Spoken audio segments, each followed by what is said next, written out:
Okay, our next ETCA module is the Voltmeter challenge. A quick reminder of how to get to those challenges on your desktop. Find your TechEd software folder, find the electronic software, and navigate down through the challenge modules. Let's go ahead and open Voltmeter challenge. You'll notice that the first time you open this, it does prompt you for a license key. For right now, just so I can go between, I'm going to just hit continue for the time being. And I can even cancel that name portion out. For what we're doing, I'm going to set my initial settings. I guess I do need a name in there. So put my name in there. In my initial settings, we're going to take the wallpaper off. So click this display wallpaper check mark so it goes away.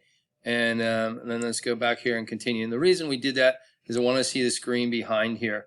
Because right below Voltmeter challenge is the actual license key file that we can get the line key from. So I'm going to come back here and open that up. It's a text file.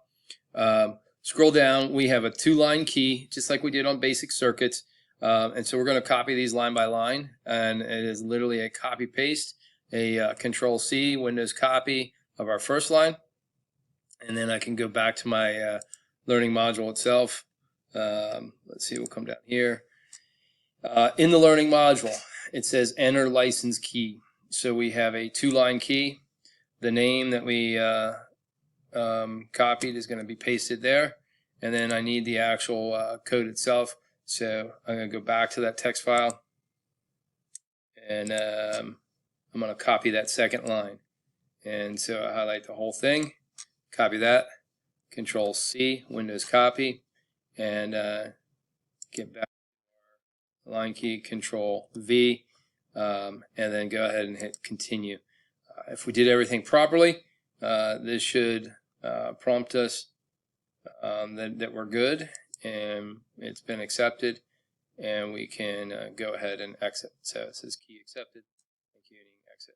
And now you're ready to begin your modules. So stay tuned for an overview of our first module, Open Circuits 1.